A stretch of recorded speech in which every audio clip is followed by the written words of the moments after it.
Boa tarde para vocês, alunos. É a primeira vez que eu falo com vocês diretamente, né? Eu sou a professora Ângela e eu estou fazendo esses vídeos, vamos fazer uma série, se tudo correr bem, de 3 vídeos, para conversar um pouco com vocês. Por quê? Porque nós não tivemos a webconferência no começo do curso. E aí a gente acabou não falando muito sobre como vai funcionar o curso, ele já está funcionando, já está no meio, quase acabando.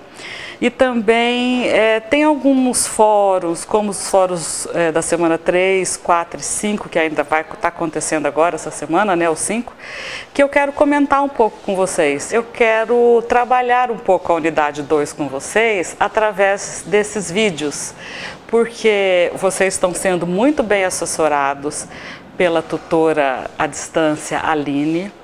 Ela está dando os feedbacks dos fóruns de uma forma muito competente para vocês. E eu quero também aproveitar esse espaço e consolidar o fechamento de cada fórum. Esses 3 teóricos, eles foram eleitos pela nossa disciplina, né, para compor o material teórico da psicologia da educação nessa disciplina. Então, a gente quer fechar isso de uma forma bem feita e vamos, então, aproveitar esse vídeo. Nesse primeiro momento, eu quero começar comentando o vídeo da semana 3, que é o fórum da semana 3, que é o fórum que trata do Piaget. Primeira coisa que eu quero comentar é que vocês estão de parabéns. Realmente os fóruns, tanto da semana 3 quanto da semana 4, foram muito bem feitos, com muitas participações importantes de vocês, com alguns, a partir dos retornos da Aline, né, da tutora Aline, vocês foram dando as respostas de vocês novamente, estão de parabéns. E eu quero só fechar com alguns comentários e algumas questões.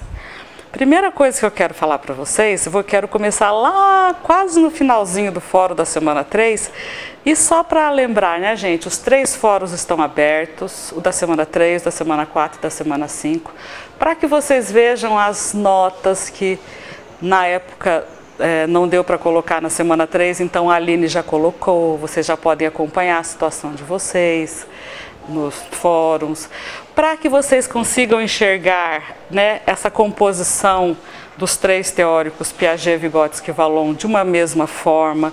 Porque no sábado agora, dia 2, vamos ter a nossa primeira avaliação presencial e ela vai tratar basicamente, já vou adiantando aqui para vocês, não só da unidade 2, como vai tratar basicamente só da teoria do Vallon. Eu já estou adiantando isso para vocês, para que vocês entendam também por que a gente está fazendo esse apanhado, para fechar mesmo e culminar esse trabalho com a teoria do Vallon. Primeiro, porque o Vallon me parece que é o teórico menos estudado por vocês no curso de vocês, nas situações de estágio, nas situações de outras disciplinas que vocês já cursaram e até em outros cursos que vocês já fizeram de licenciatura, que vocês comentaram, né? E segundo, porque eu acho que com o Vallon a gente consegue fechar mesmo tudo que a gente começou com essa proposta da disciplina. Por isso é que eu quero começar com uma questão do aluno Esdras, que ele fala assim, no final do fórum da semana 3. Ele comenta que ele não é professor e que está tendo um pouquinho de dificuldade, está um pouquinho perdido na disciplina. No sentido que ele escreveu, né, que eu não sou professor e nunca tive contato com teorias relativas a conhecimento, somente neste curso de biologia eu estou tendo esse contato. Realmente isso é importante que o Esdras falou, porque tem o nosso grupo, né, a turma é composta de pessoas que têm experiências diversas. tem pessoas que já estão inseridas no contexto de trabalho com o professor há muito tempo e que certamente em suas formações continuadas já ouviram e já estudaram sobre esses teóricos e outros teóricos tantos, né, que não são só da psicologia. Tem pessoas que já fizeram outros cursos de licenciatura e certamente também já estudaram essas disciplinas que tratam da formação do professor. Então nós temos realmente uma situação diferente na turma. Ao mesmo tempo, eu quero dizer que desde o início do curso, né, a proposta é que a gente sempre lembre que o trabalho na universidade vai ser sempre um trabalho de desvendar o conhecimento científico, de conhecer, de se apropriar, de dar conta, de entender quais são os caminhos que o conhecimento científico segue, a forma de produzir esse conhecimento, por que existem teorias, o que cada teórico defende. Então, na verdade, ao mesmo tempo que a gente tem pessoas que já conhecem esse conteúdo, a gente também está sempre aprendendo e desvendando o conhecimento científico. Eu parto do princípio, é óbvio, vocês já sabem, que vocês já têm todo um cabedal de conhecimento para chegar até a universidade. Vocês leem, interpretam textos, distinguem os conhecimentos, os diferentes conhecimentos, mas o conhecimento de psicologia da educação, né, é o que a gente vai ficar fazendo aqui juntos. Então nem todo mundo domina tudo, né? Vocês podem ver que tem termos que eles são tratados pelos colegas dentro do fórum de forma diferenciada.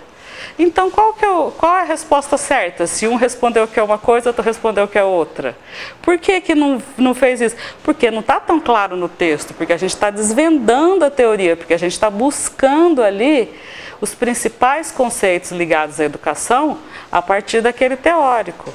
Então, ao mesmo tempo que eu concordo com Esdras, eu quero dizer que todos nós estamos no mesmo ponto, né? Tentando deixar claro como cada desses três teóricos contribui com a gente aqui para entender a educação e, ao mesmo tempo, tentar deixar claro se os conceitos todos foram trabalhados da melhor maneira nos fóruns. Por quê? Porque às vezes a gente lê, como a Aline já deu esse toque para vocês, né? No fórum, a gente lê um conteúdo, ele é tão teórico que às vezes é difícil a gente fazer essa associação com a prática. E às vezes a gente só repete ali o que é assimilação? É a possibilidade da pessoa incorporar naqueles comportamentos que ela já tem adquiridos novos objetos de conhecimento. O que significa isso? Né? Então, algumas cositas eu quero trabalhar com vocês aqui rapidamente para deixar claro os principais conceitos, deixar claros os principais conceitos da teoria do Piaget e que eu vi que de alguma maneira apareceram no fórum que vocês trabalharam na semana 3, tá bom? Todos no mesmo ponto, desvendando, buscando entender essa ciência que é a psicologia em relação à educação. Eu vou seguir as questõezinhas que eu coloquei ali para vocês no fórum. A primeira pergunta, né, ela fala: como se dá a constituição do sujeito segundo a teoria de Piaget? Muita gente respondeu. E a gente pode, se a gente fizer um apanhado assim, né, passar os olhos no fórum todo, a gente vê que as respostas elas vão ficando parecidas. E isso, por um lado, é bom, porque ela dá uma dica de que aquele é um caminho de uma resposta correta, né? Se um respondeu assim, se o outro entendeu assim também, se o outro entendeu, sinal que pode ser uma dica importante. Como se dá a constituição do sujeito segundo a teoria do Piaget? Muita gente respondeu, eu concordo com as respostas, elas estão corretas, mesmo porque o texto não é tão direto assim. Mas eu quero fazer um comentário que para a gente vai ser bem importante, até para deixar bem claro qual é a diferença entre... Porque, por exemplo, lá no texto sobre o inatismo, ambientalismo e interacionismo, né, na hora que fala que os dois, Piaget e Vygotsky, são interacionistas, diz que o Piaget é interacionista, mas o Vygotsky é sócio-interacionista. E hoje a gente vai colocar aqui não só o Vygotsky, mas o Vallon também é sócio interacionista. Porque dentro dos interacionistas tem um racha, tem uma coisa que quebra. E aí, nesse ponto, é importante para a gente ver a diferença para esses três teóricos sobre o que significa essa ideia de como se dá a constituição do sujeito. Para o Piaget, a constituição do sujeito vai se dar muito com base, tendo como estrutura a própria estrutura orgânica do sujeito. E essa estrutura, né, orgânica, ela define os caminhos ou etapas ou fases ou períodos do desenvolvimento humano, segundo Piaget. Dessa maneira, ele diz que ele defende que a constituição do sujeito, ela se dá muito mais das características do indivíduo para depois seguir para o social, do que esse sujeito vir a se constituir porque ele é um sujeito que está imerso no social. Quem diz que o sujeito se constitui a partir do social e depois ele se transforma em individual, são os dois outros teóricos que se dizem sócio-interacionistas. Por isso eles colocam essa expressão sócio-interacionista antes, para dizer que nós, sujeitos, somos o que somos porque estamos num contexto social. Senão não seríamos sujeitos, seríamos bichinhos, seríamos pessoas animalescas, não seríamos sujeitos humanos, com características humanas, porque essas características humanas elas só se desenvolvem na gente, segundo Vygotsky e Vallon, porque estamos inseridos num contexto social. Então essa diferença entre o que Piaget fala e Vygotsky e Vallon falam sobre a constituição do sujeito, ela é pontual. E eu estou falando isso porque quem já foi no fórum da semana 5, que é essa semana que está acontecendo agora, vai ver que tem uma questão lá, né, no meio lá das questões do fórum, que vai perguntar isso. Qual é a principal diferença nas perspectivas de Piaget, Vygotsky e Vallon? Né? Essa é uma das principais diferenças. Já estou dando a resposta do fórum, de uma das questões do fórum. Né? A principal diferença é que Piaget entende que o indivíduo se constitui do individual para o social.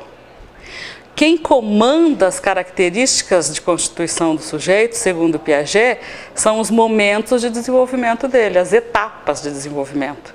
Então ele vai se relacionar com o mundo a partir do momento, daquele momento que ele está entendendo a realidade daquela forma.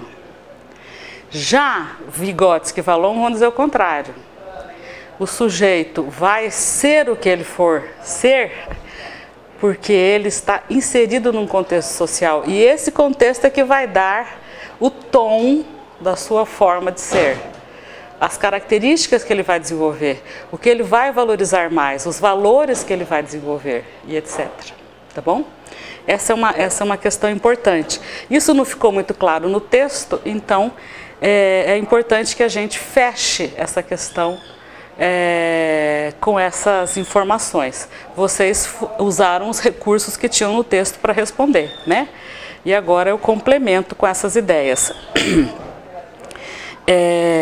E é importante, aqui aparecem duas coisas importantes, que muita gente, ao responder essa questão, como se dá a constituição do sujeito segundo a teoria de Piaget, falando do processo de adaptação, que também faz sentido, né?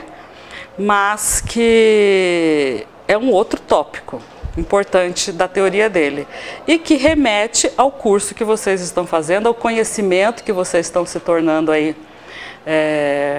profissionais desse conhecimento, que é a biologia, porque o Piaget era um biólogo e ele empresta da biologia essa expressão adaptação do organismo vivo ao meio, a partir de dois outros processos, que é a assimilação e a acomodação.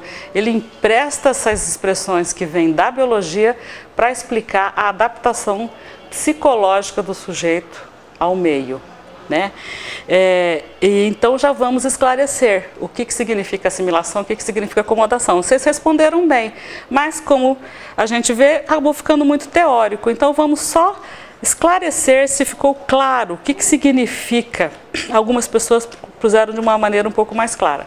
O que significa assimilação, o que significa acomodação, né? Para o Piaget, e não só para ele, para todos os teóricos da psicologia, nós, e não só da psicologia, nós seres humanos nascemos já com alguns comportamentos, que a gente chama de comportamentos reflexos. Com alguma coisa que a gente herda da nossa espécie, do desenvolvimento da nossa espécie. Por isso a gente fala em desenvolvimento filogenético. Então a gente já vem com um arcabouço biológico de estrutura de quem é ser humano e que vai poder desenvolver, inclusive, alguns comportamentos tipicamente humanos. E um dos comportamentos que a gente nasce, eu vou dar um exemplo para a gente entender a assimilação, é com o comportamento da sucção. Ninguém precisa explicar para um bebê como que ele mama para ele poder mamar. Inclusive porque até ele aprender, ele poderia até morrer de fome, né? Então a gente nasce com este comportamento, que já é uma herança da nossa espécie, e vai desenvolvendo isso à medida que a gente vai se relacionando com o mundo. Então você coloca um bebê perto do peito e ele começa a sugar. Como que esse comportamento passa de reflexo para comportamento aprendido, né? E ao mesmo tempo, como isso vai se complexificando? Ou será que nós, seres humanos, até os 20, 30, 40, 60 anos, só sugamos para sobreviver, para comer e para sobreviver? Não, né? Hoje em dia a gente... imagine uma pessoa lá com seus 40, 50 anos, ele degusta um vinho, né? E esse vinho tem que ser com um sabor específico, ele primeiro cheira para depois ele degustar e etc. Veja como a gente sofistica desde sugar até aprender a saborear os sabores e as comidas e as especiarias mais diferentes dessa vida, né? Então o que acontece? O indivíduo já nasce com o sugar. Aí ele vai se adaptando ao mundo a partir desses dois processos, assimilação e acomodação, à medida que esse mundo vai oferecendo novos objetos de conhecimento para esse indivíduo conhecer. Então, na nossa cultura, por exemplo, um objeto de conhecimento que a gente conhece muito é a mamadeira. Nem todo mundo passa o tempo todo dando mamar no peito para o neném. Pode ser que seque o leite, pode ser que a mãe tenha que trabalhar, pode ter 1 milhão de motivos. Chega um momento, ou então quer dar uma aguinha para o bebê, um chá, que essa criança vai ser apresentada a uma mamadeira.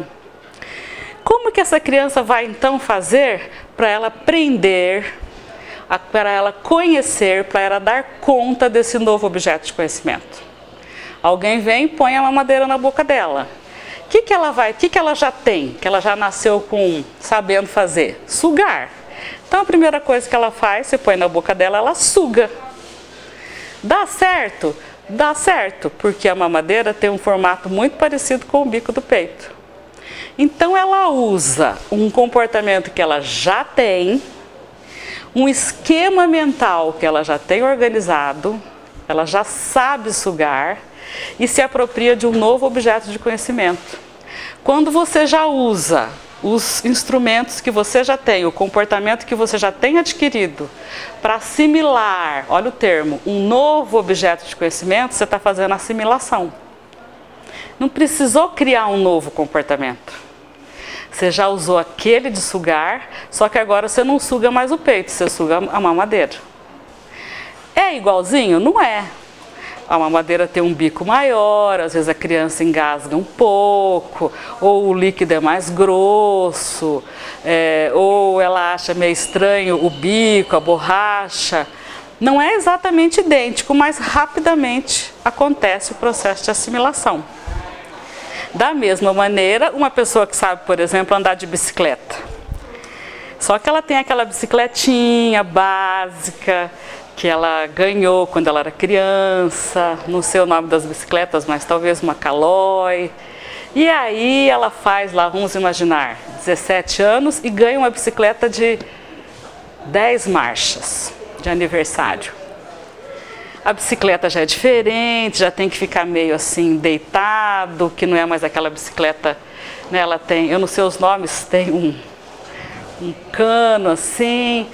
Ela não é exatamente a mesma bicicleta que você tinha, você vai passar uns dias passando apertado, descobrindo qual a melhor marcha, a marcha lenta, a marcha para subida, mas você já sabe andar de bicicleta, então você faz só um processo de assimilação entre saber andar de bicicleta e saber andar de bicicleta de 10 marchas. Percebe? Você já usa um comportamento que você já sabe. Então você assimila o quê? O novo objeto de conhecimento. No caso da bicicleta, quem é? A bicicleta de 10 marchas. Tá bom? No caso do bebê que sai do peito para a mamadeira, quem é o novo objeto de conhecimento? A mamadeira. Então, quando é que a gente acomoda? A gente acomoda quando, para dar conta do novo objeto de conhecimento, a gente tem que criar novos comportamentos. Não basta usar aquilo que a gente já sabe fazer. Pense num bebê que sabe sugar peito, sabe sugar mamadeira. Tudo bem. De repente, a mãe dele, a babá, chega com uma maçã raspadinha na colher. Ou com uma papinha. E oferece aquela colher na boca do bebê.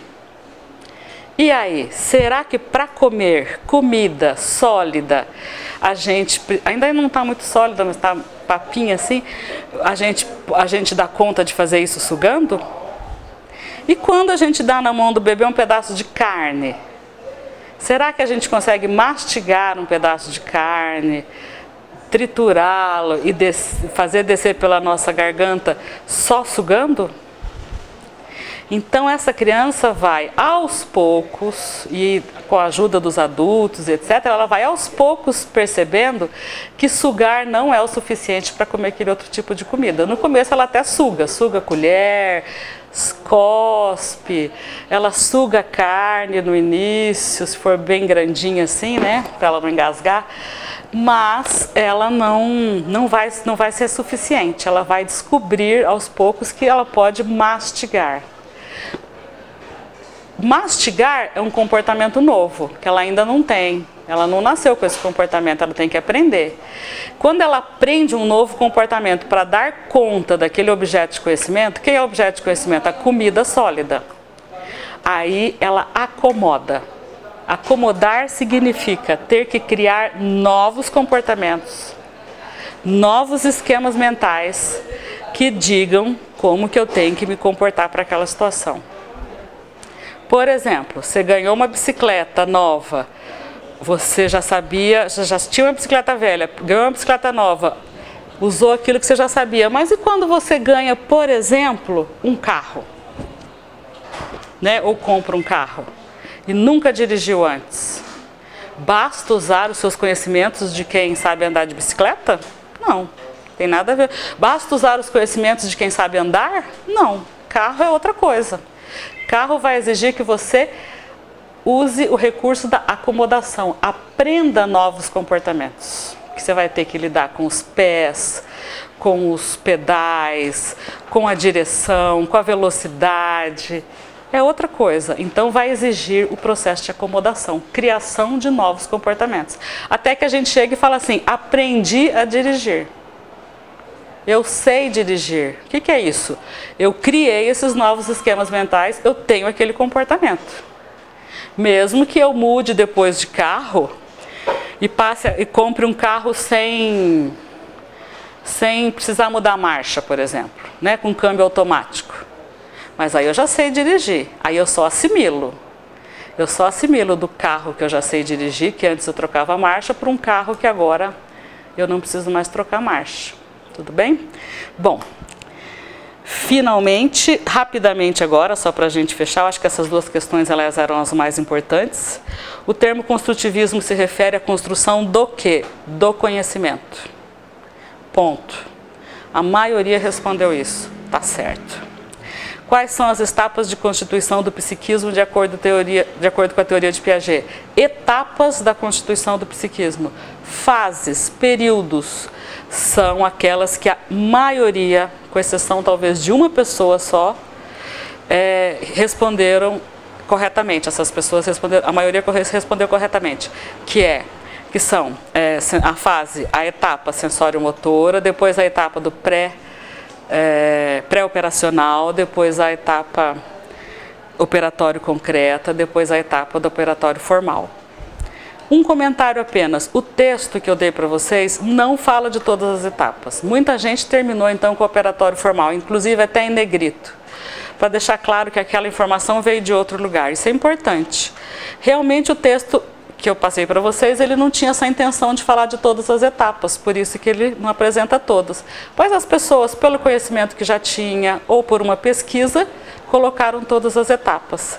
A gente não vai entrar em detalhes em relação a isso. Para nós interessa entender a contribuição do Piaget para o trabalho da educação, para a gente entender porque hoje nós vivemos um momento do interacionismo, né?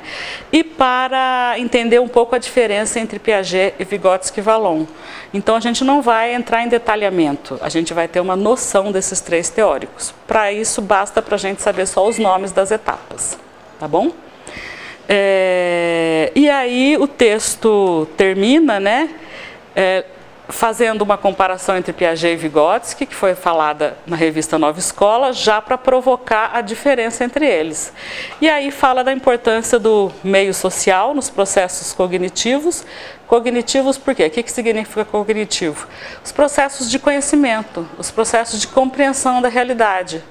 Ele não fala que a pessoa passa por diferentes momentos de compreensão da realidade, de conhecimento da realidade?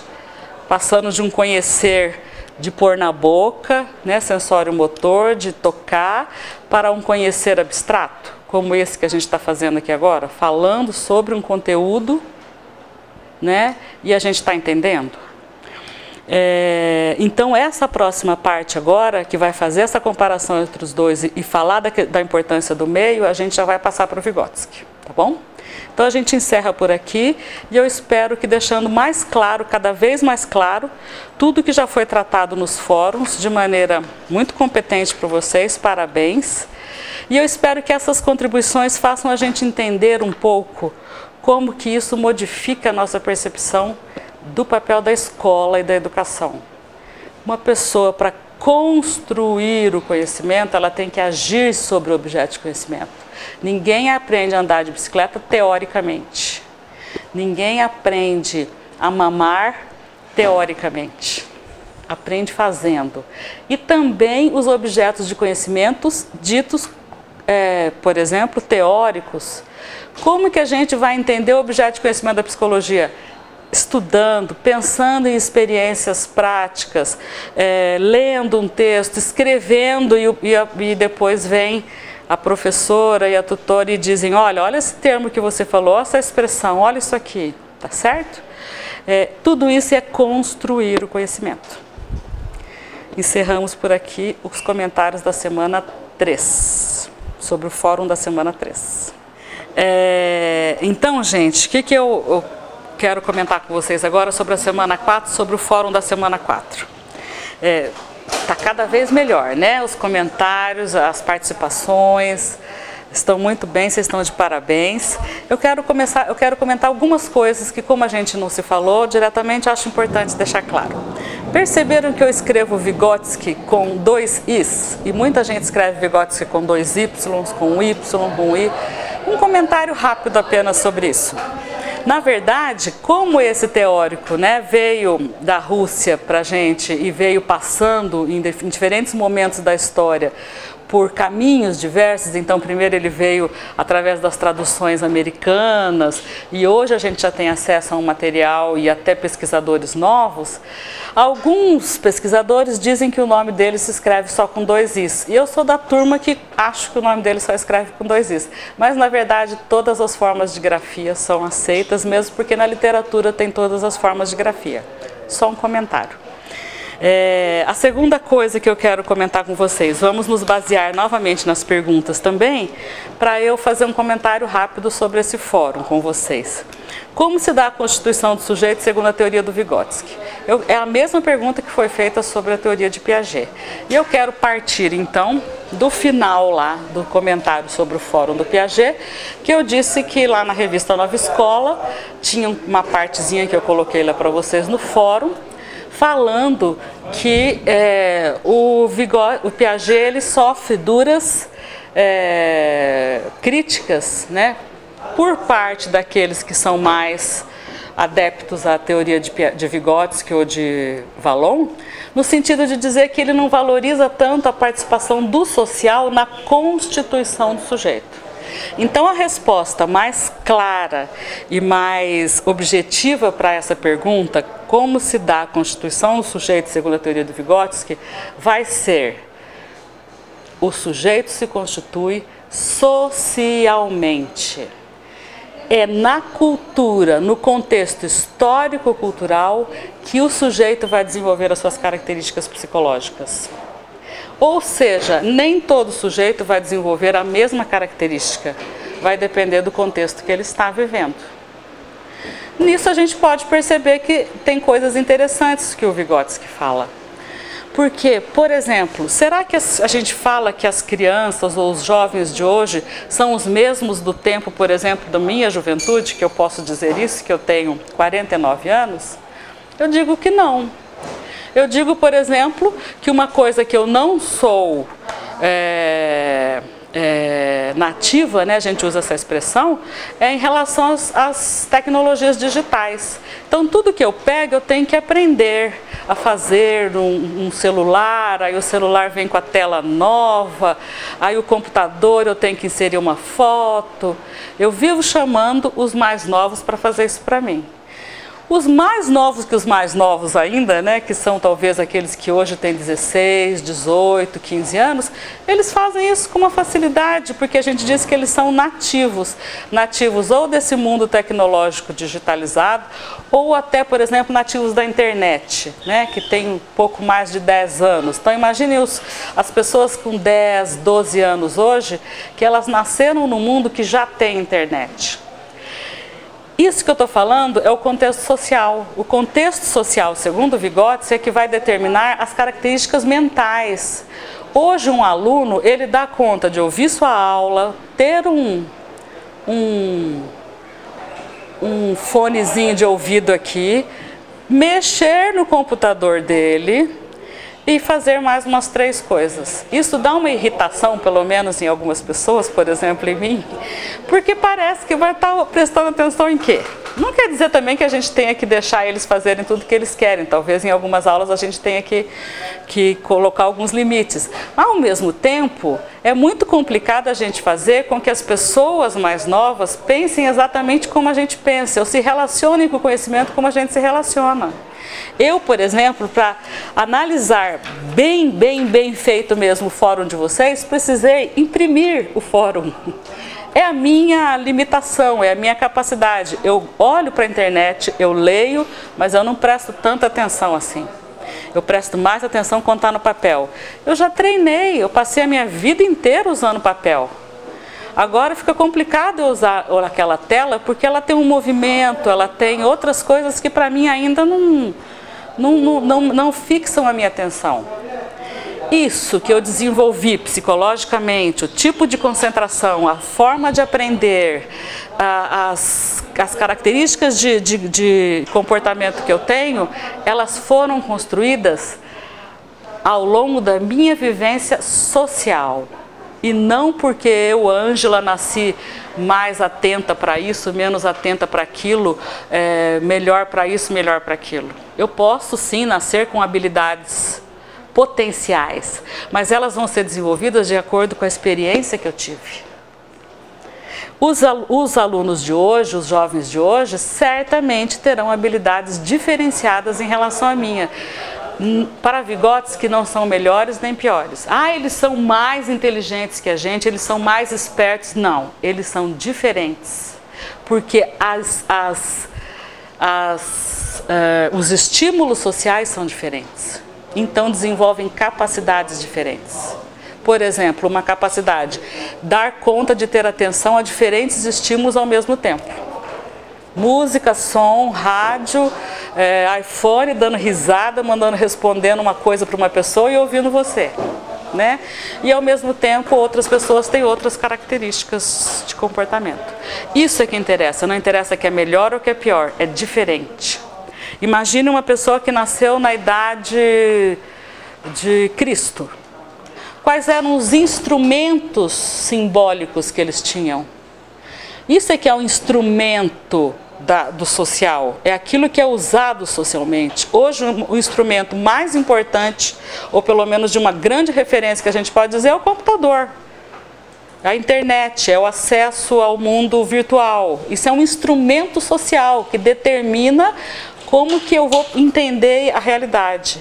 Então, quando Vygotsky, e aí a gente pode também puxar o Vallon, que ele pensa da mesma maneira, diz que eles são socio-interacionistas, diz que o sujeito se constitui no social, ele não diz que o social é importante só.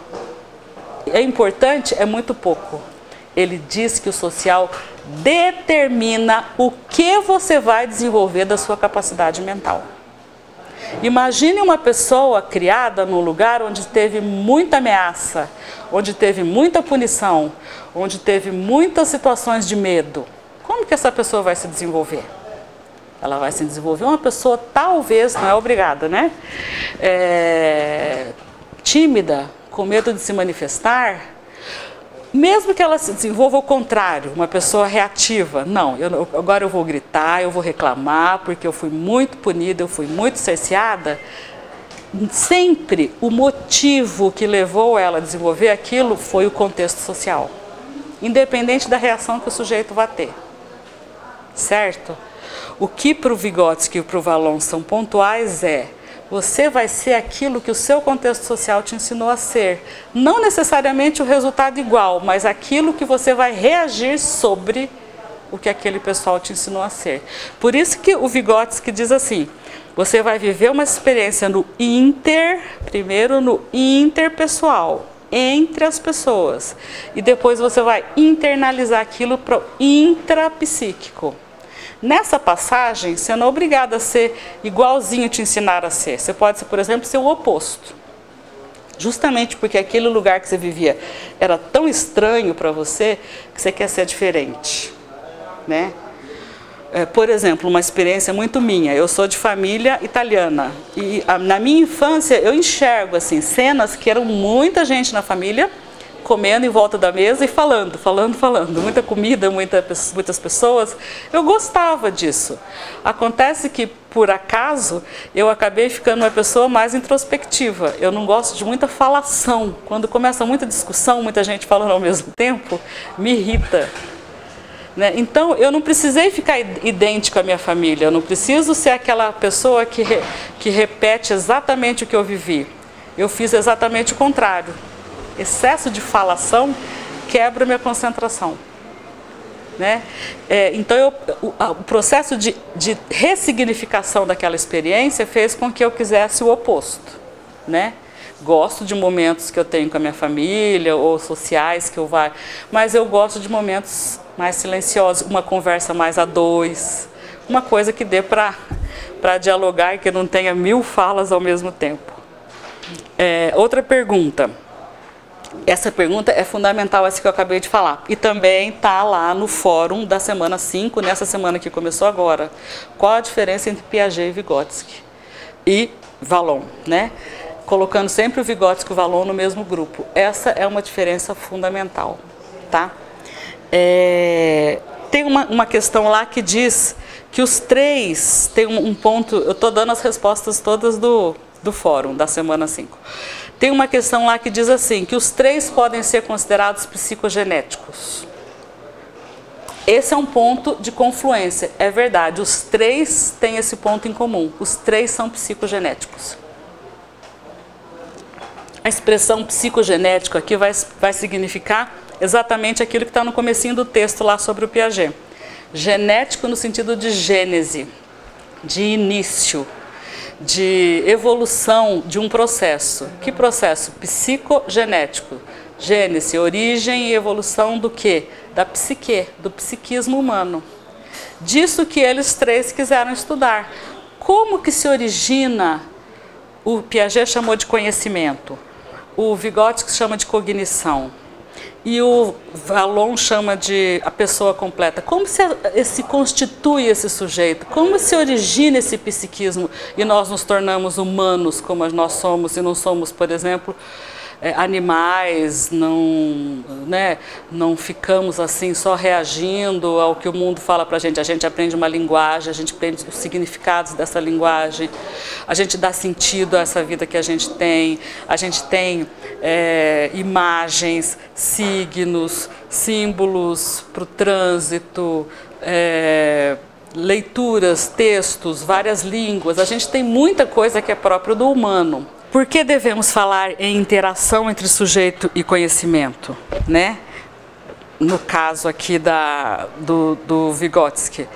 Porque é nessa interação que o sujeito vai se constituir.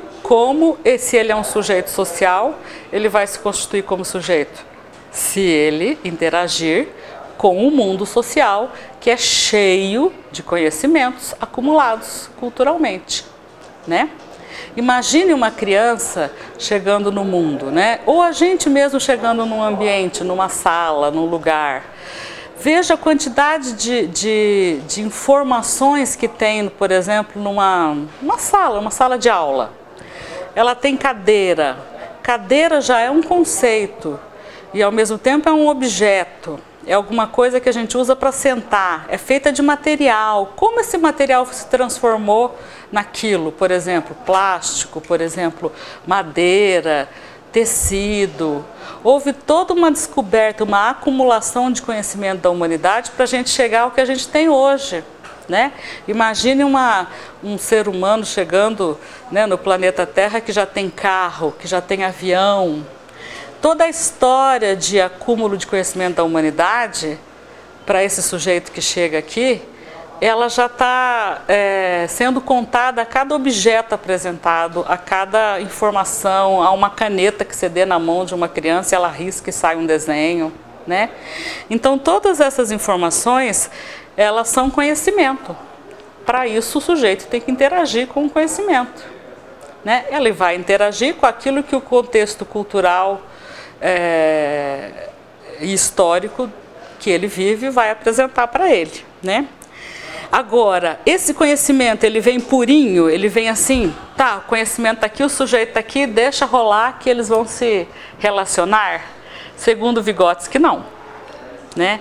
Entre o sujeito e o conhecimento tem um processo de mediação. E essa mediação, ela não pode, como algumas pessoas puseram no fórum, dizer que é um instrumento. O instrumento é um objeto que existe numa cultura.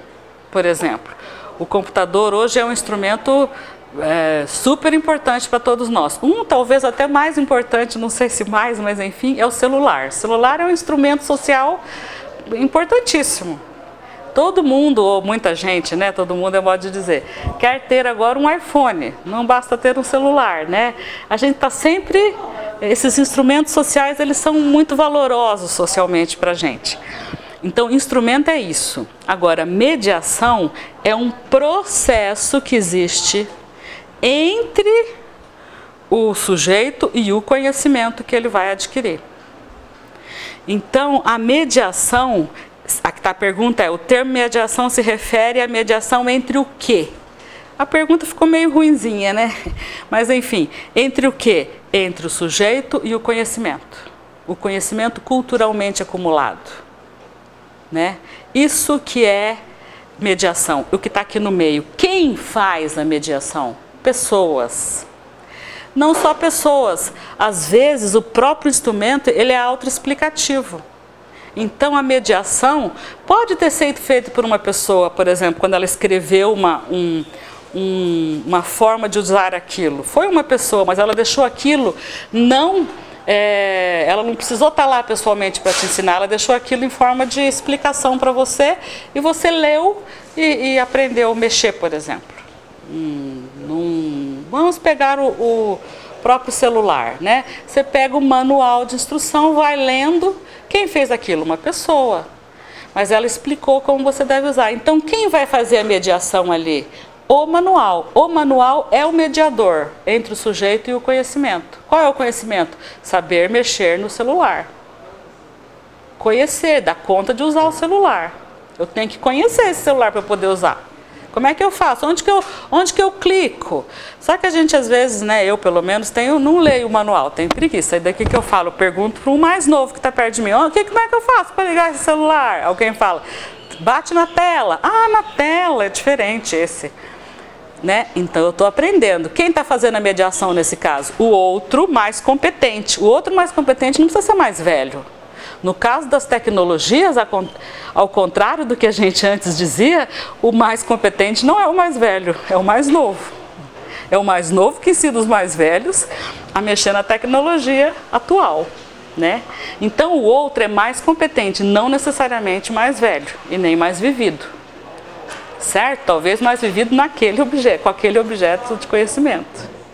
Né? Então, para o Vygotsky, a mediação é alguma coisa que fica literalmente no meio do sujeito com o conhecimento. Aquilo que vai dar uma dica.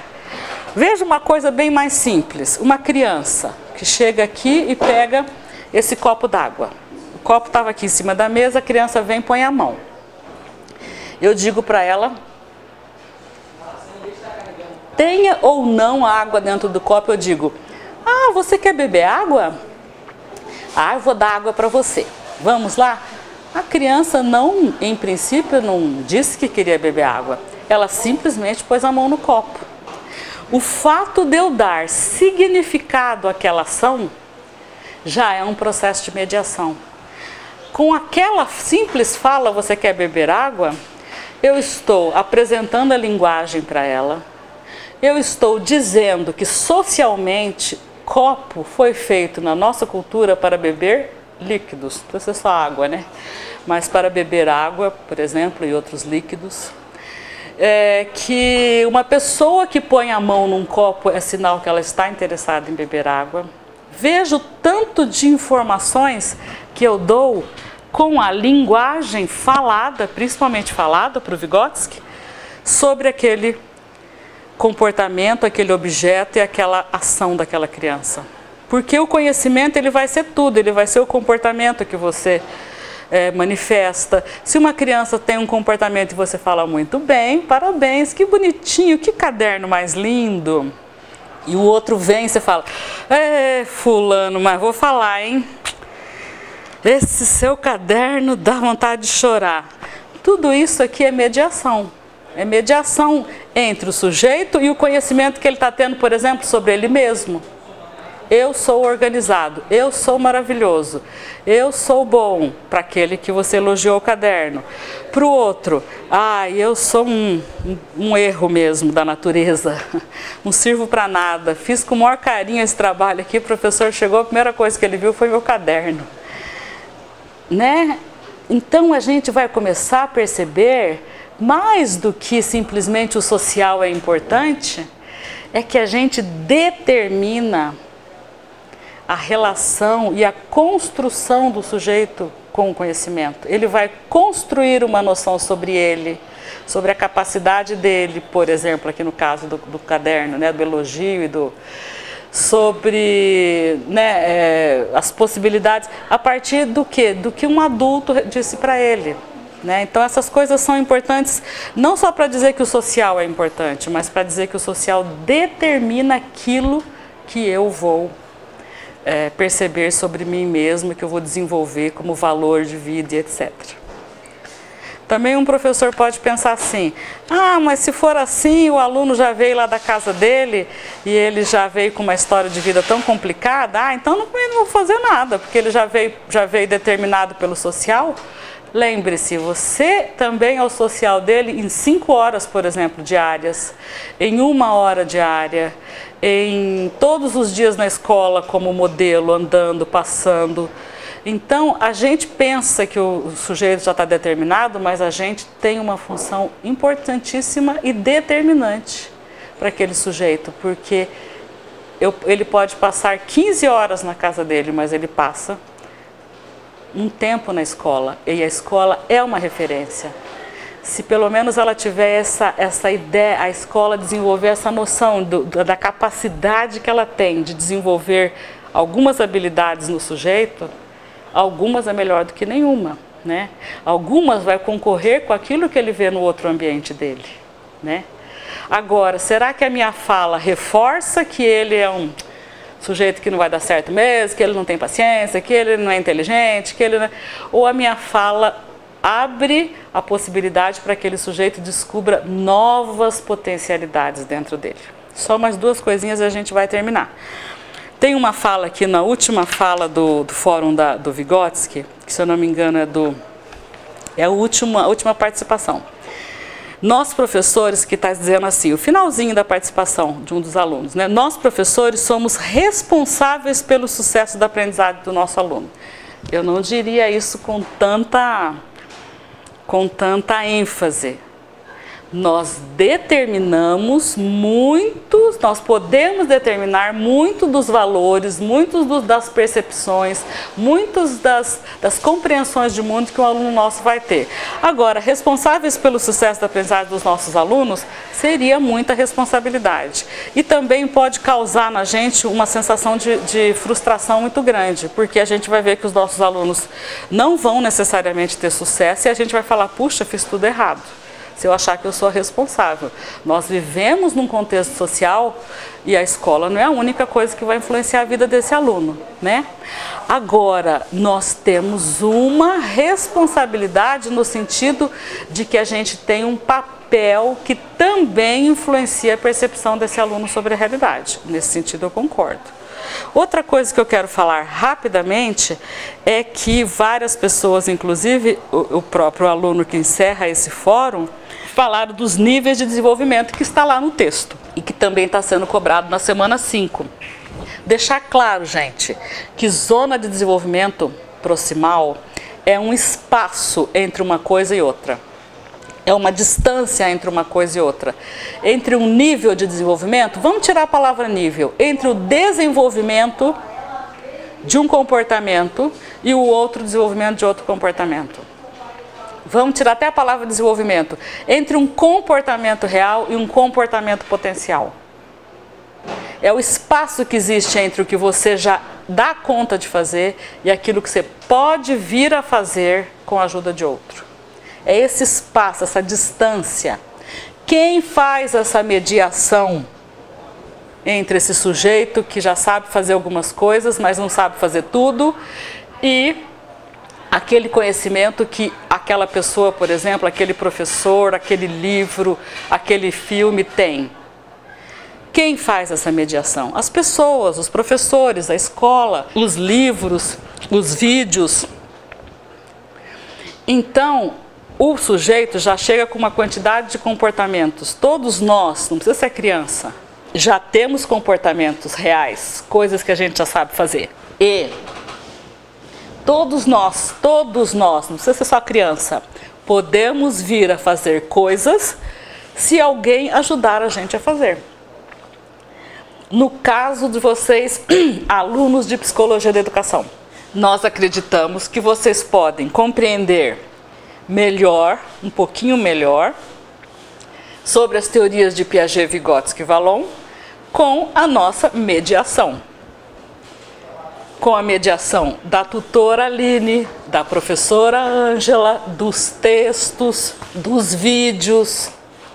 Eles vão ajudando vocês a construírem esse conhecimento, que na nossa opinião são muito importantes para quem vai ser professor. Por quê? Está na hora da escola, e ela já está fazendo isso, ainda bem, olhar o sujeito aluno e o sujeito professor como pessoas muito importantes do processo ensino-aprendizagem e que as mudanças nesse processo, no papel do professor, na crença na capacidade do aluno, no reforço de que o processo do aluno é diferente do professor, ele precisa de elocubrar, perguntar, testar. Essas crenças todas podem fazer com que as pessoas aprendam mais, se sintam mais capazes de conhecer a realidade, adquiram esses conhecimentos e façam uso deles, e a gente não precisa usar a escola como um espaço de espantar os sujeitos, né? Oh, você não entende isso aqui, oh, no fulano, né? Vamos pensar que o processo de aprendizagem, ele é possível, ele pode acontecer se a gente acionar essa zona de desenvolvimento proximal, mais do que querer falar, eu sei isso, ouça isso, leia aquilo, né? Decore aquilo outro. Vem cá, pensa aqui. Como que você resolveria tal coisa? E deixa aquele sujeito resolver. Na visão interacionista, só para fechar agora, é importante, é muito importante que fique claro uma coisa. Nenhum dos três acredita que após uma intervenção, Piaget, Vygotsky e Vallon, você vai ter a garantia de que o sujeito vai te dar a resposta que você quer ouvir. O processo de aprendizagem do sujeito, muitas vezes, está fora do nosso controle. Às vezes a gente vê o resultado do trabalho da gente e às vezes esse resultado vai aparecer lá na frente.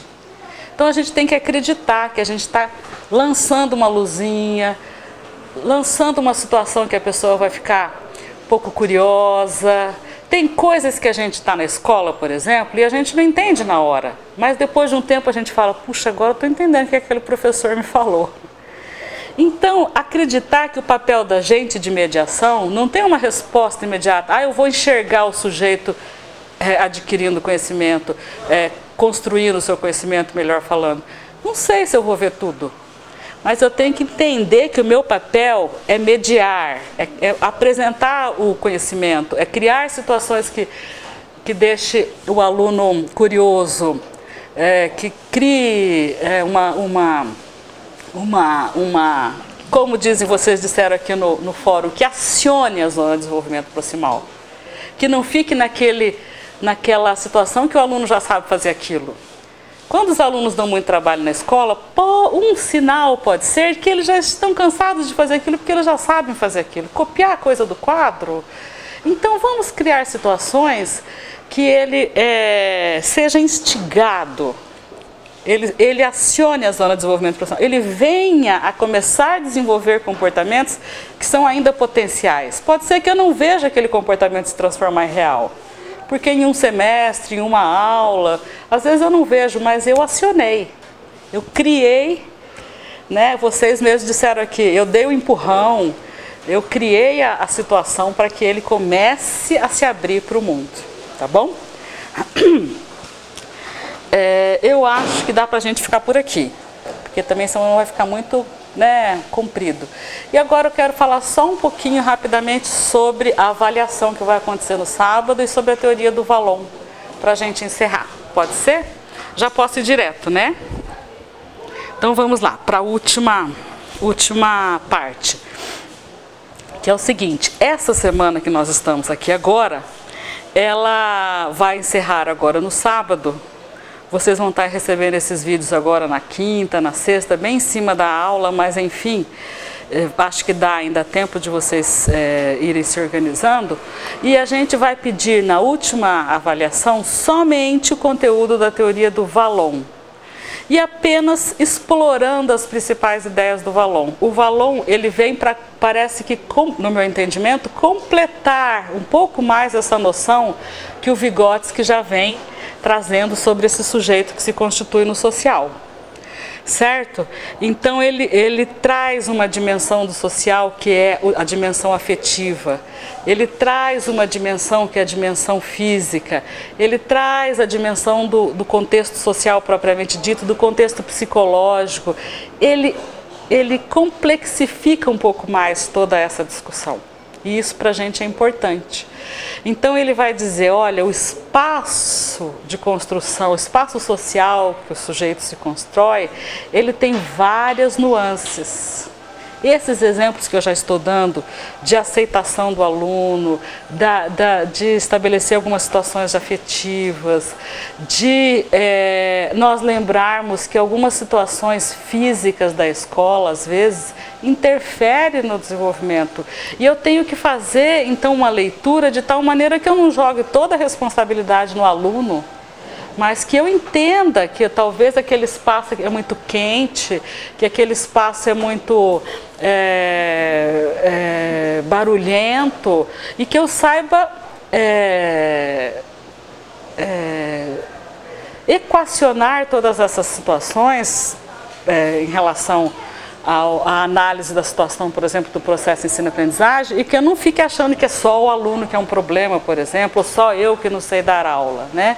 Então o Vallon vem para dizer que esse contexto social ele é sofisticado, né? A fala de uma pessoa, o acolhimento de um professor. Então vocês deram exemplos aqui muito interessantes. Já nos fóruns do Piaget e do Vygotsky, teve alguém que colocou assim: o fato de eu receber o meu aluno, de eu acreditar que ele é capaz, faz muita diferença. Principalmente para o Vallon, faz muita diferença mesmo. Já não sei nem se eu falei Vygotsky ou Vallon até agora, mas eu estou falando do Vallon. Faz muita diferença mesmo. Porque o sujeito vai se perceber, se constituir e se compreender como pessoa a partir do que ele também está vivendo no social, certo? E outra coisa importante que vai aparecer nos textos da semana do Vallon é sobre esse espaço social como um espaço de contradição. Ele não é perfeito, ele não é um espaço assim coerente. Então eu, professor, venho, dou a aula, você, aluno, aprende, a gente vai embora e todo mundo feliz. Não, é o espaço para viver a contradição. É quando o outro vem e me faz uma provocação. É quando eu preciso fazer uma pergunta, aquela pergunta tem que ser confrontada e eu tenho que entender. Esse espaço gera conflito e para o Vallon, o conflito é o que vai constituir o sujeito. Lembram, só para a gente finalizar, que o sujeito se constitui do social para o individual, segundo o Vallon? Como que ele vai se constituir? Naturalmente, estou no mundo, de repente, eu me transformo em Ângela? Segundo o Vallon, não. Eu vou primeiro ficar imersa nesse mundo quando eu sou criança, eu não sei distinguir o que é do mundo e o que é meu. Tem até uma expressão que diz que o pensamento da criança é sincrético. Tudo que é do mundo é dela, tudo que é dela é do mundo. Então, uma criança que não quer dar o brinquedo dela, ou que quer pegar um brinquedo de uma casa e levar, para o Vallon, não é porque ela é uma criança egoísta, que não tem irmão e que não sabe dividir. Ao contrário, ela acha que tudo que é dela é do mundo, tudo que é do mundo é dela. Não tem esse negócio de estar na casa do outro. Ela está imersa nesse mundo, ela está solta, ela está sem os preconceitos que a gente já tem depois de adultos. Então, para ela é a coisa mais natural do mundo levar. Claro que a gente tira, mas não vai ficar falando, menino, você desse tamanho já é desse jeito. Ela nem tem noção. Aos poucos ela vai se individualizando. Como, segundo o Vallon? No confronto com a realidade, dizendo não para a realidade, aprendendo a dar os seus limites ao mundo. Isso aqui eu não gosto, isso aqui eu não quero. Eu prefiro isso. Aí é que vai surgindo a individualidade. Será que na escola, será que com os nossos filhos, a gente permite o exercício da individualidade? Ou será que a gente está numa cultura brasileira onde conflito é um problema muito sério? Essa é uma questão legal para a gente pensar do Vallon. Puxa, seria muito bom se essa aula fosse toda perfeita, que o adolescente nunca vai ser perfeito, porque ele está no máximo do exercício da individualidade dele. E o exercício da individualidade, segundo o Vallon, é confrontando, é dizendo não. Não precisa ser um confrontando sendo agressivo. É simplesmente percebendo o que ele quer e o que ele não quer daquele mundo. Eu gosto mais dessa tendência, eu sou mais político, professora. Eu sou mais desse partido, eu sou mais desse time de futebol. Essas coisas são importantes para o sujeito se individualizar. É a hora que ele faz as escolhas dele. É a hora que ele fala o que ele acha daquele conteúdo. É onde vai aparecendo a autonomia. Então, para a gente é importante perceber que esses teóricos fazem com que a gente também, principalmente o Vallon aqui, tenha que aprender a rever um pouco também da nossa cultura de que está tudo bem, de que não existe problema. Para ele, o sujeito se constitui na hora que ele discorda, na hora que ele se posiciona. Então vamos exercitar um pouco isso também, se a gente permite no espaço social que o sujeito se constitua ao se colocar, ao se posicionar e muitas vezes ao não concordar com a gente como aluno, né?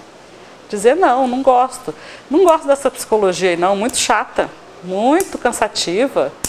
Ué, é verdade, para muita gente eu sou suspeita, eu gosto, mas tem muita gente que não gosta, acha muito psicologismo demais. Será que a gente tem coragem de chegar e falar isso para um professor de psicologia? Né? A gente não tem essa cultura na escola. Não precisa ser agressivo, mas pode dizer, olha, minha praia não é essa. A gente não tem isso na nossa cultura brasileira. E talvez a gente precise desenvolver um pouco isso e permitir aos nossos alunos que desenvolvam um pouco isso, segundo o Vallon. Tá bom? Ali na semana 5 tem algumas questões sobre o Vallon. Eu vou vendo vocês respondendo e vou comentando também por escrito, eu e a Aline. Para que vocês fiquem bem preparados para a avaliação de sábado, que vai ser um texto corrido. Cada um vai ter que fazer o seu texto, a sua redação, não só sobre a teoria do Vallon, mas sobre uma situação ou mais de uma situação cotidiana da escola. E aí não precisa ser professor, pode ser as suas experiências como aluno, as suas experiências de estágio, relatar situações e analisá-las à luz da teoria de Vallon. Vai ser uma avaliação que pode ser com consulta, mas eu já antecipo para vocês para que vocês se preparem para sábado, que eu quero que vocês escrevam, analisem, comentem situações do cotidiano escolar à luz da teoria de Vallon. Por hoje é só, encerramos por aqui. Vocês têm muita coisa para ouvir e eu espero que contribua para maiores esclarecimentos. Assim a gente encerra essa unidade 2 e abre a unidade 3 da outra semana, no dia 9. E na unidade 3, todos vão ser convidados a participar, falando em forma de seminário, mas isso vai ser explicado mais para frente para vocês.